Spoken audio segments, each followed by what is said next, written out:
নমস্কাৰ চিঅ'ৰ ছাকচেছলৈ স্বাগতম। অসমৰ জনগোষ্ঠীৰ গাঁথনি আৰু সংস্কৃতি এই পাঠটোৰ পিছৰ যিখিনি আছিলে সেইখিনি আলোচনা কৰিবলৈ তোমালোকৰ আগত আহিছোঁ। প্ৰশ্ন আৰু উত্তৰ একেলগে আলোচনা কৰি যাম দেই, নহ'লে বৰ দেৰি হৈ গৈ থাকে। এতিয়া অতি চমু উত্তৰ লিখা, আমি এইখিনি আগতে আলোচনা কৰি গৈছোঁ। অতি চমু উত্তৰ কথাটো মন কৰিবা। ইয়াত খুব সম্ভৱ 1 নম্বৰ থাকিব বা খুব বেছি হ'লে 2 নম্বৰ থাকিব পাৰে, নাথাকিবও পাৰে, 1 নম্বৰৰ সম্ভাৱনাই বেছি। প্ৰথম প্ৰশ্নটো কৈছে, ত্ৰয়োদশ শতিকাত অসমলৈ অহা বহিৰাগত গোষ্ঠী কোনটো? তাৰ উত্তৰটো হ'ব হুকং উপত্যকাৰ পৰা অহা, চীন দেশৰ দক্ষিণ পশ্চিম অঞ্চলৰ পৰা অহা মংগোলীয়সকল, টাই আহোমসকল। মই আকৌ কৈছোঁ, হুকং উপত্যকাৰ পৰা অহা, চীন দেশৰ দক্ষিণ পশ্চিম অঞ্চলৰ পৰা অহা মংগোলীয়সকল। ইয়াৰ লগতে আৰু কোনো জনগোষ্ঠীকো মংগোলীয় ফৈদৰ বুলি আলোচনা কৰা যায়, কিন্তু পাঠটোত যিহেতুকে ডিটেইলছ সেই বিষয়ত নাই, আমি পাঠটোৰ প্ৰেক্ষাপটত উত্তৰটো ইমানতেই ৰাখিছোঁ। নম্বৰ যিহেতুকে 1 বা 2 আছে। 2 নম্বৰ প্ৰশ্নটো কৰিছে, প্ৰাচীন কালৰে পৰা অসম দেশ কিহৰ বাবে প্ৰসিদ্ধ আছিল? পাঠটো আলোচনা কৰোঁতে নিশ্চয় তোমালোকে পাইছা, পাঠটো পঢ়িবা, খুব খৰচি মাৰি পঢ়িবা যে প্ৰাচীন অসম প্ৰসিদ্ধ আছিলে যাদু মন্ত্ৰ আৰু ঐন্দ্ৰজালিক বিদ্যাৰ কাৰণে। প্ৰাচীন অসম প্ৰসিদ্ধ আছিলে যাদু মন্ত্ৰ আৰু ঐন্দ্ৰজালিক বিদ্যাৰ কাৰণে। ঐন্দ্ৰজালিক বিদ্যা কি এই বিষয়ে আলোচনা কৰিবলৈ অলপ দীঘল হ'ব। কিন্তু উত্তৰটো ইমানেই যে যাদু মন্ত্ৰৰ বিদ্যা আৰু ঐন্দ্ৰজালিক বিদ্যাৰ কাৰণে প্ৰাচীন অসম প্ৰসিদ্ধ আছিলে। তাৰ পিছৰ প্ৰশ্নটো কৈছে, কিহে অসমীয়া জাতিক অধিক কটকটীয়া কৰিলে? অসমীয়া জাতিক এৰাই যাব নোৱাৰাকৈ কটকটীয়াকৈ কিহে বান্ধিলে? এই প্ৰশ্নটোৰ উত্তৰত যে ভাষিক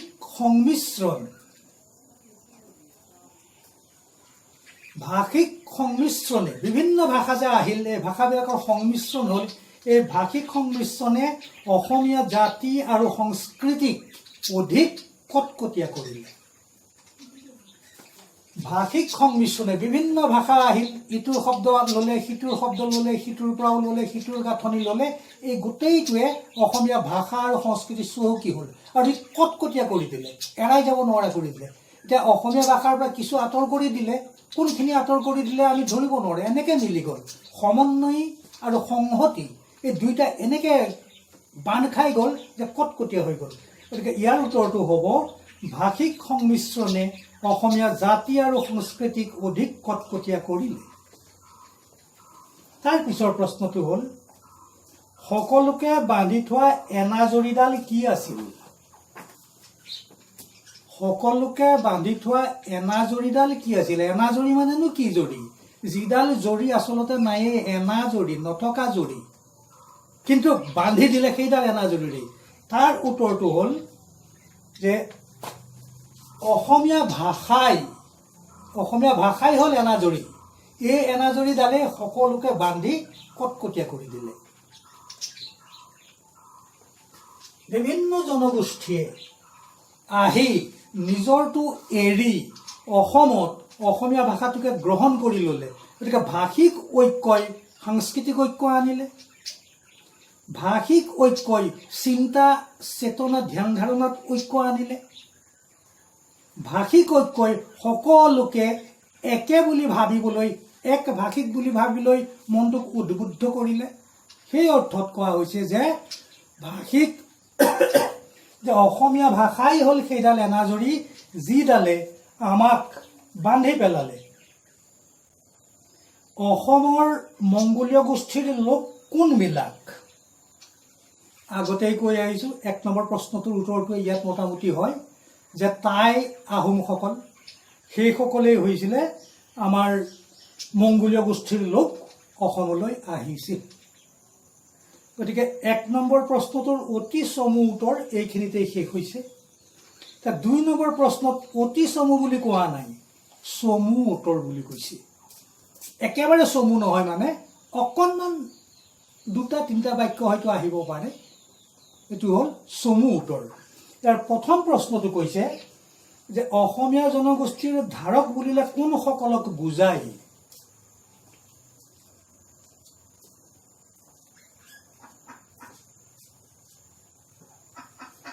যে অসমীয়া জনগোষ্ঠীৰ ধাৰক বুলি ক'লে মংগোলীয়সকল অহাৰ আগতে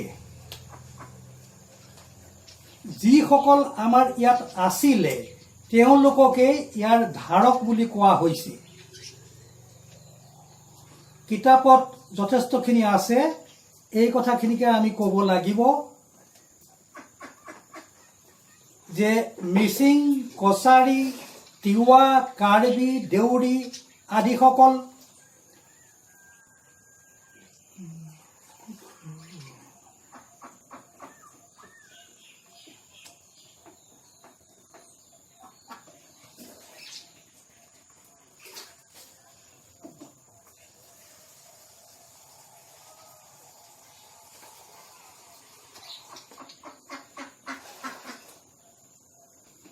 গতিকে কোচ, মেচ, ডিমাচা, কছাৰী ইত্যাদি যিসকল লোক আহিছে, কিতাপত ডিটেইলছ আছে, তোমালোকে চাই ল'বা। সেইসকলৰ কথাকে কৈছে যে এওঁলোকেই হ'ল অসমীয়া সংস্কৃতিৰ ধাৰক। অসমীয়া সংস্কৃতিৰ ধাৰক বুলি ক'লে আমি সেইসকলকে বুজাওঁ, যিসকল আমি প্ৰথমতেই যে পাইছিলোঁ সেইসকলেই, যিসকলক লৈ পূৰ্ব আহোম যুগৰ সংস্কৃতি গঢ় লৈ উঠিছিলে। যে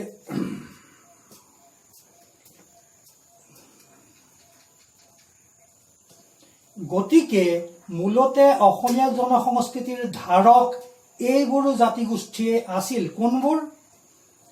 কছাৰী, চুতীয়া, কোচ, মেচ, ডিমাচা, দেউৰী, মিচিং, বড়ো, তিৱা, কাৰ্বি আদিসকলেই আছিলে অসমীয়া জাতিৰ মূল ধাৰক। পিছৰ প্ৰশ্নটো কৈছে যে কিমান চনৰ পৰা কিমান চনলৈ অসমৰ বিদ্যালয়ত বঙলা ভাষা চলিছিল? তোমালোকে পাইছা যে 1836 চনৰ পৰা 1873লৈ প্ৰায় 37 বছৰ আমাৰ অসমৰ পৰা অসমীয়া ভাষাটো বিতাড়িত হৈ গৈছিল, বঙলা ভাষা চলিছিল। এইটো মনত ৰাখিবা, 1836ৰ পৰা 1873লৈ। অকণমান লিখি দিবা। কিন্তু এই যিটো ভাষিক বিতৰণ হৈছিলে, এইটো দেশপ্ৰাণ, ভাষাপ্ৰাণ কিছু লোকৰ চেষ্টাত, এই ক্ষেত্ৰে আমাৰ সাহিত্যৰ মহিয়সীসকলৰ কথাও আহিব, কিন্তু ইমান দীঘলীয়াকৈতো আৰু লিখিব পৰা নাযাব, যিহেতুকে চমু উত্তৰ।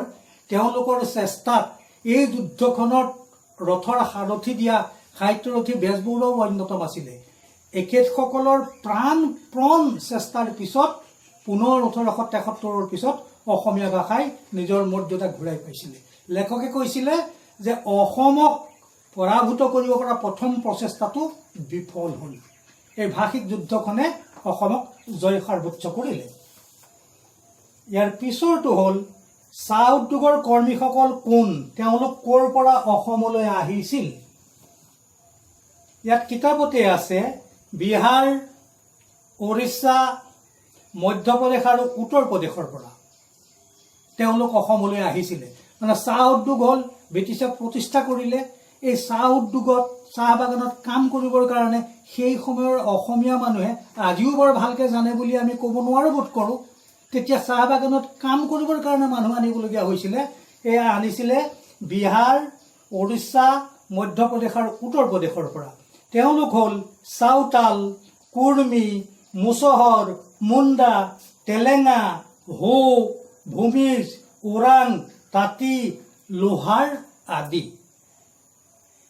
আকৌ এবাৰ কৈ দিছোঁ, বিহাৰ, উৰিষ্যা, মধ্যপ্ৰদেশ আৰু উত্তৰ প্ৰদেশৰ পৰা আনিছিলে বাগানত কাম কৰিবৰ কাৰণে। আৰু তেওঁলোকক আমাৰ আব্দুছ ছাত্তাৰ ডাঙৰীয়া লিখা প্ৰবন্ধটোত থকা মতে চাউতাল, কুৰ্মী, মুছহৰ, মুণ্ডা, তেলেঙা, হো, ভূমিজ, ওৰাং, তাঁতী, লোহাৰ আদি। তাৰ পিছৰ প্ৰশ্নটো হ'ল পাঠটিত থকা খাদ্যবস্তুৰ এখন তালিকা প্ৰস্তুত কৰা। খাদ্যবস্তুৰ এখন তালিকা প্ৰস্তুত কৰিব লাগে। আগৰ যিখিনি খাদ্য আছিলে, বাকী যিসকল আহিল তেওঁলোকৰ খাদ্যবস্তুটো ইয়াত যোগ হ'ল। তাৰপিছতে বিভিন্ন ৰাজ্যৰ পৰা যিসকল আহিল তাৰ খাদ্য তালিকা ইয়াত নাম আছে পাৰাঠা, আমি পৰঠা বুলি কওঁ কিন্তু কিতাপত পাৰাঠা আছে দেই, পাৰাঠা, পোলাও, কোৰমা, কুপ্তা, কেক, বিস্কিট, বংগদেশৰ পৰা আহিল ৰসগোল্লা, লালমোহন, চিংৰা, লুচিপুৰি, মাদ্ৰাজৰ পৰা আহিল কৈছে মাদ্ৰাজী দোচা, চাম্বাৰ, ইডলি ইত্যাদি। এইখিনি আমাৰ কিতাপখনত থকা খাদ্যৰ তালিকা। এইখিনি নাম এটাও বাদ নকৰাকৈ লিখি দিবা। তাৰ পিছৰ প্ৰশ্নটো হ'ল পুৰণি অসমীয়া সাহিত্যৰ সমলবোৰ কি কি? মই আগতেই কৈছোঁ যে এটা হ'ল লিখিত ৰূপ, এটা হ'ল অলিখিত ৰূপ।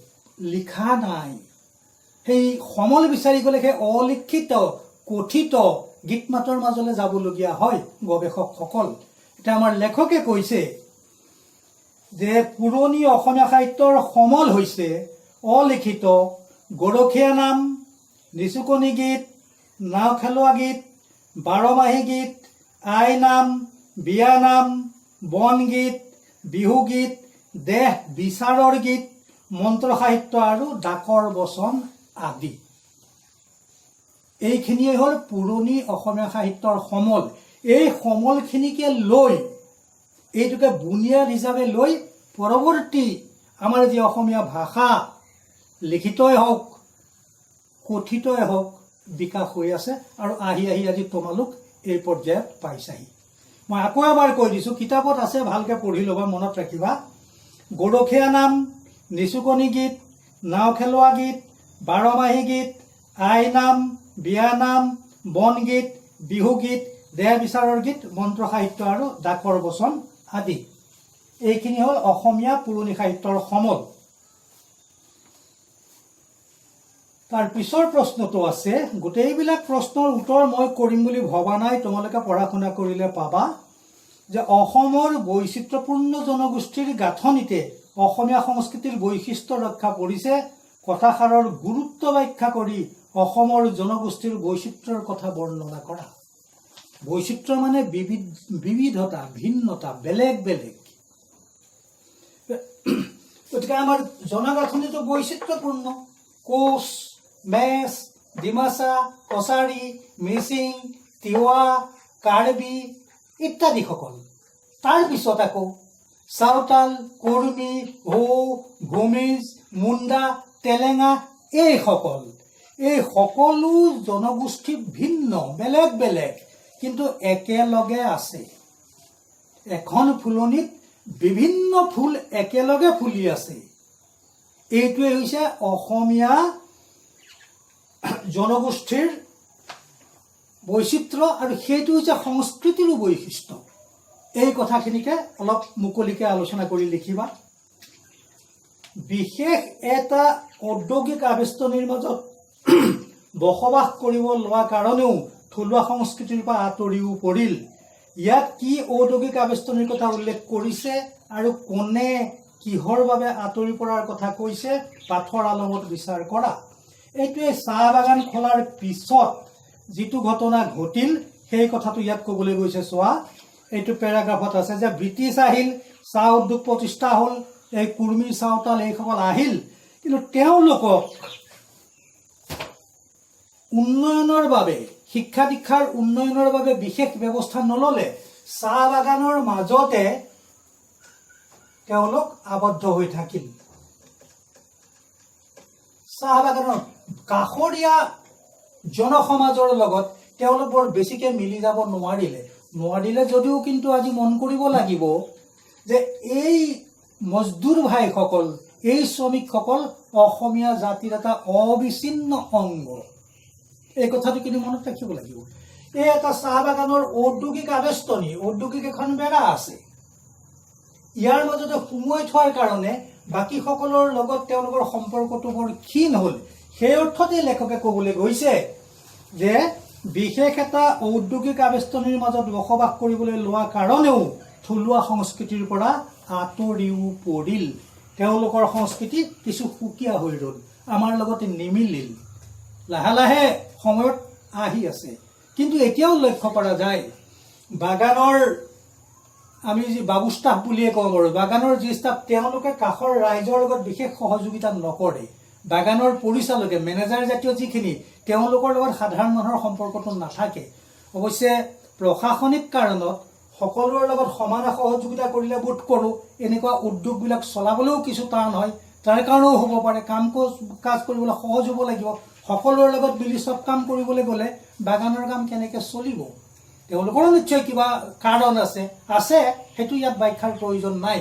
গতিকে এই আবেষ্টনীৰ মাজত সোমাই থকাৰ কাৰণে কাষৰীয়া জনসমাজৰ লগত, বৃহত্তৰ অসমীয়া সমাজৰ লগত তেওঁলোকৰ এটা পাৰ্থক্য থাকি গ'ল।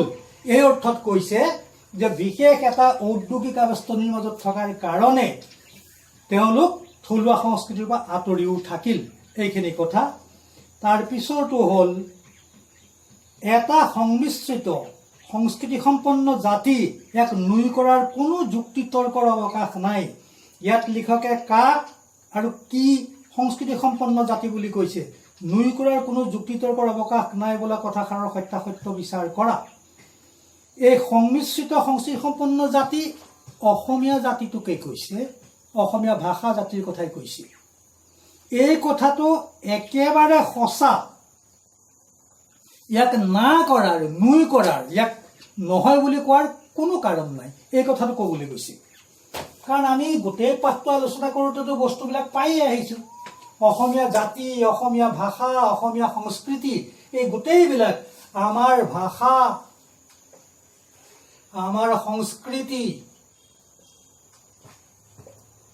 ইয়াৰ ওপৰত ভিত্তি হোৱা জাতি, এই গোটেই বস্তুটো সংমিশ্ৰিত। ই একক নহয়, ভিন্নতা আছে, বিভিন্নতা আছে, বৈচিত্ৰতা আছে, গোটেইখিনিকে এক কৰি ৰাখিছে। এই কথাটো নচ্ছাত কৰাৰ অৰ্থটো হ'ব এইটোৱে লাহে লাহে লাহে লাহে নাইকিয়া হৈ যোৱা। মই ইয়াৰ আগতে কোনোবা এটা পাঠত বোধ কৰোঁ কৈছোঁ যে মহাবাৰু ব্ৰহ্মপুত্ৰলৈ কিমান নদ নদী উপনদী আহে, একেবাৰে মুমুৰি, ডুবিয়া, বুৰৈ, বৰগাং, ঘিলাধাৰী, দিকৰাই, ভৰলী, পাঁচনৈ, ননৈ, জৰাখৰ, মানঝিৰি কিমান আহি আছে। ব্ৰহ্মপুত্ৰত পৰাৰ পিছত তাক না কৰি উভতাই পঠোৱাৰ কিবা যুক্তিয়ে আছেনে, সাহসেই আছেনে, নে তাৰ বাস্তৱতা আছে? নাই। একেদৰে ইয়ালৈ এই ভাষা সংস্কৃতি জাতিৰ, অসমীয়া জাতিৰ এই মহাসাগৰখনলৈ যিমান আহিছে সকলোখিনি ইয়াতে মিলি গৈছে। ইয়াক আমি না কৰিব নোৱাৰোঁ, কোনো অৱকাশ নাই। ইয়াত কাৰ কথা কৈছে? এই মিশ্ৰিত অসমীয়া জাতি ভাষাৰ কথা কৈছে। এইটোৱেই হ'ল এই প্ৰশ্নটোৰ উত্তৰ। তাৰ পিছৰ প্ৰশ্নটোলৈ আমি গৈছোঁ।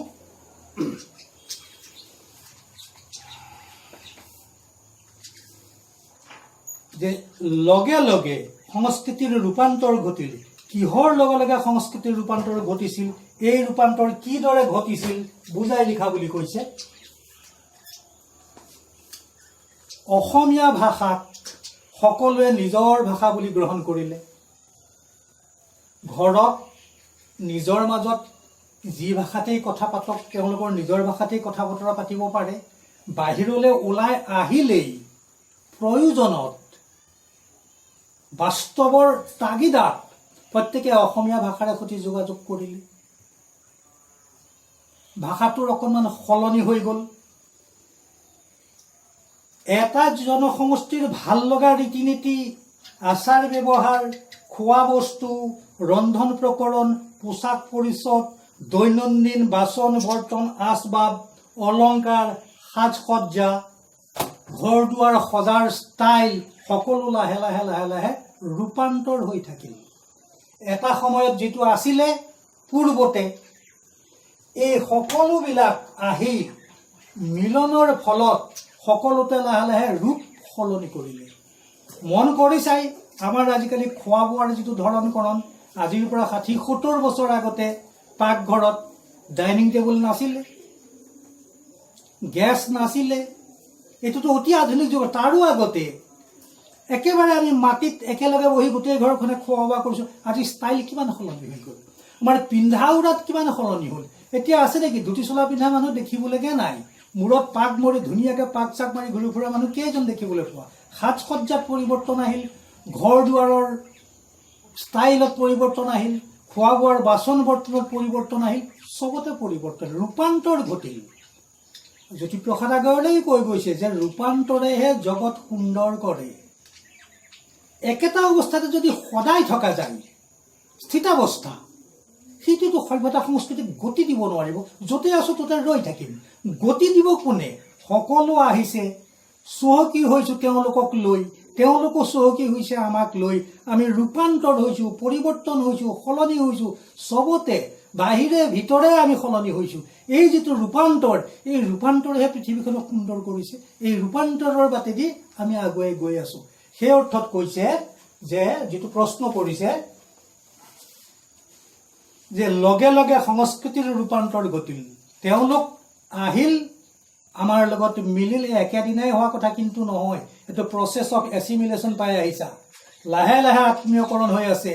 এৰা ধৰা, দিয়া লোৱা, গিভ এণ্ড টেক পলিচি। ময়ো দিম, তুমিও দিবা, বুজা পৰা, জাপি দিয়া নহয়। ৰূপান্তৰ হ'ল। এই ৰূপান্তৰৰ বাটেদি আমি গৈ আছোঁ। তাৰপিছত ৮ নম্বৰটো হয় তাৎপৰ্য ব্যাখ্যা কৰা।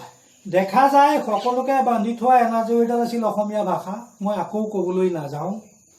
এই গোটেইবোৰ হ'ল স্বতঃপ্ৰণোদিতভাৱে হোৱা প্ৰক্ৰিয়া। এই যে সমন্বয়,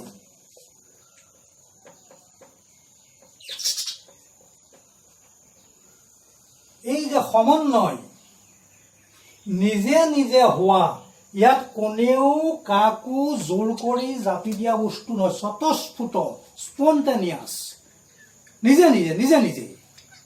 মোক কোনেও জোৰ কৰিব নালাগে মই তোমালোকক ভাল পাব লাগে, তোমালোকক কোনেও জোৰ কৰিব নালাগে মোক ভাল পাব লাগে। সকলোৱে সকলোকে ভাল পোৱাটো নিজে নিজে আহি আছে। আমি মিলোতে, দেখোঁতে, শুনোতে, কথা পাতোতে, উঠোতে, বহোতে, লগ পাওঁতে পাওঁতে পাওঁতে এটা আপোন ভাৱ আহিছে।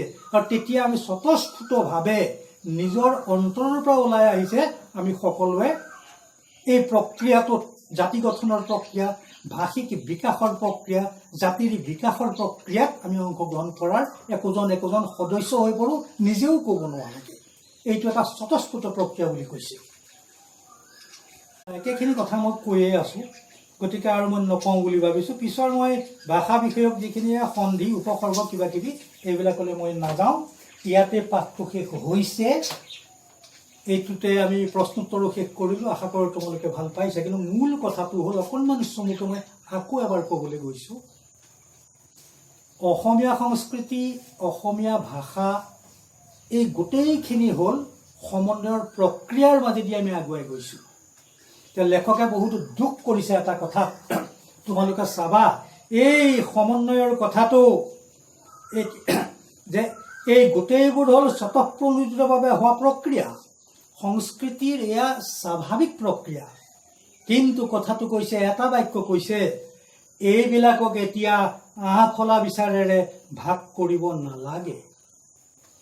অসমীয়াৰ জনসংখ্যাৰ ক্ষুদ্ৰতালৈ মনত ৰাখি অসমীয়াৰ মাজত যা গৈ থকা বিভিন্ন সম্প্ৰদায় আৰু জনগোষ্ঠীক যেন পৃথককৰণ কৰিবলৈ নাযাওঁ।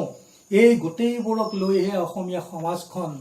লেখক আব্দুছ ছাত্তাৰ ডাঙৰীয়াৰ মনত তৎসময়ত, তেখেতৰ এইটো লিখা মেলা কৰাৰ সময়ত এটা ভাৱ সোমাইছে মনত। আঁফলা এই বৈচিত্ৰতাক একেলগ হোৱাৰ যিটো সমন্বয়, তাক বেলেগ বেলেগ কৰি দিয়া আঁফলা নীতিৰ কথাটো লেখকে বৰ দুখেৰে সৈতে প্ৰকাশ কৰিছে।